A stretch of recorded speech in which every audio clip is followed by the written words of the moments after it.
Hey guys, Fire here from InDepth Gaming, bringing you another game review. This time we're checking out Strategic Mind: The Pacific. This game is developed by Starny Games, published by Clubatter, and releases on June 23rd, 2022 for a price of $29.99. So, what is Strategic Mind: The Pacific? Well, if you don't know much about history, I'm going to give you kind of a short little brief history lesson. I'm sure if you're from the US, you've probably heard of Pearl Harbor. If you're outside of the US, you might not have, but this is a game that's based on the attacks and unfolding events that resulted from Pearl Harbor, where the Empire of Japan bombed Pearl Harbor and the Hawaiian Islands, and then as a result, brought the US into the World War, causing all the crazy conflict. And I don't want to spoil the game, but there's not really much to spoil since we all kind of know the outcome of Pearl Harbor and war in Tokyo and the bombings and everything. So yeah.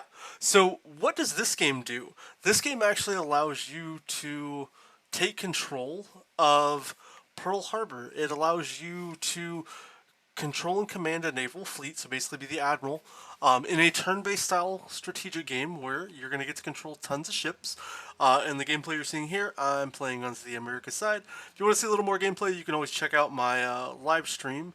That should be up on the channel, where you get to control the movements of ships, and as you control and move your ships around, you'll be able to kind of piece things together on kind of like a board game style system and attack the enemy. In this case, for this playthrough session, we are playing with the enemy being the Empire of Japan, but you can also play both sides. If you want to experience what it would have been like being Japan, you can do that as well. So you're going to control aerial, naval, and submarine style units to go around and move and attack and play the game. The game takes place over a series of turns. Those turns will then allow you to control a movement around with all your pieces, and while you're playing, different things will happen.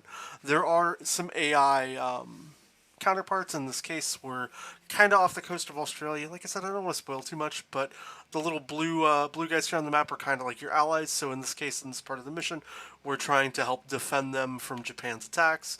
So what we're doing is using our forces to do that exact activity. And then what we'll do then is, after you've done all the actions you want, you end your turn. The AI gets to take its place and do everything thereforth. Now, let's talk about the game. On paper, I'm really excited and was really looking forward to playing this game and seeing how things worked out. But in principle, this game is very clunky, and the controls and way the game educates you on how to play isn't really that well done. There's, for console players, we don't get tons of turn-based games, so you need to really educate people on how to play and control and do all your movements.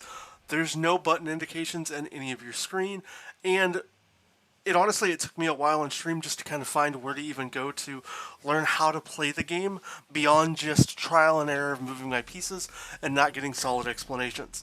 The game does not teach or explain to you what your green or red boxes are with your ships, the enemy's movements, any of that stuff, and how the various damages and what ships to kind of go at. So if you don't have that kind of knowledge base, you're not really going to understand how different ships and things interact, unless you eventually find the menu system, which I will show you here.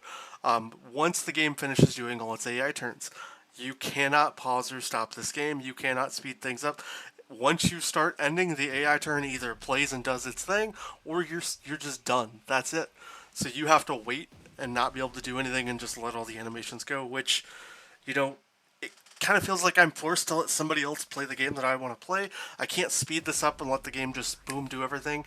If I wanted to, I enjoy watching everything and seeing how everything works out, but it is very frustrating not having any concept of what's going on or real good visual understanding of things. You'll get primary objectives, base objectives, things that you can see that you've completed or not, but outside of that, there's nothing else you can do. Now, one thing that I love about these games is, and that I always talk about in games, is I love games that have cutscenes, that have voiceover and all that, and the game has this. But I encourage you, if you want to see a little bit of this, go check out my live stream. It gets great. The game gives you this nice, ornate visual appearance, and then you start to play it, and you start to watch the cutscenes and see all the audio that is horribly lagged and pieced behind, and the really jankiness of animations, and what looks like a really fun and enjoyable game at a whopping $30 price point, I might add, quickly turns into something that I think will disappoint most players. Unless you are just like a diehard, you love historic stuff. As far as giving an opinion, I'm going to go a little early now and give you my opinion on like buy, sell, or pass. I definitely think this is a game that you should probably pass on. I think there's better military style turn-based games out there on the console right now. Even games that came out 5, 10 years ago, and games that came out back on the 360 that I think go leaps and bounds beyond what's here. Now, if you have all those games and you want something new to buy and you really are hard set on this game, it's a $30 pill to swallow and you can enjoy that. Visually, like I said, the game gives you what appears like a polished turd. And I hate to say this and bash on them that much, but you get these great cutscenes and then you're set into a really stale, like hardly any life to a board presence of the game. I don't really have any interactions. Like, I'd love to have, like, character dialogues coming in during my game, but no, you have no dialogue, no real interaction. It's just, here's your turns, let the game do it, and as you can see, I've been talking for a few minutes. The game is still playing itself, and I have no sense of control. I love the accuracy that the game's trying to portray here, but the gameplay is being sacrificed in that authenticity level of the game, and I think most gamers are going to have a hard time picking up and diving into this game. And it's a shame to me because like I really wanted to enjoy this game and thought it would be a lot of fun, but like it feels like they got it to a playable state, got it ported to console, and then kind of just gave up after that. There there's I don't know. This is a hard game for me to really want to recommend in anything. Like I like the soundtrack, the background music, the visuals, the audios, everything works, but just the game is very clunky to play, and the controls and everything just don't relate together to really, I think, provide a good package for a console game. So, nonetheless, though, that's kind of my thoughts on Strategic Mind: The Pacific.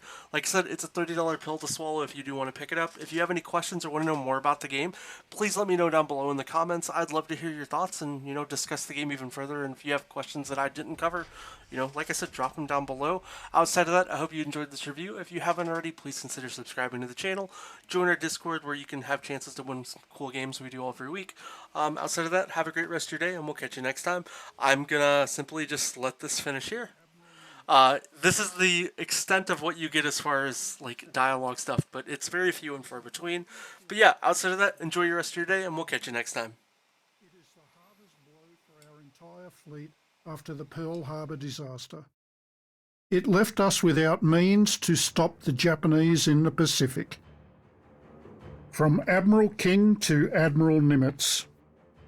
Unfortunately, your actions as a Commander-in-Chief Pacific Fleet did not bring the expected results.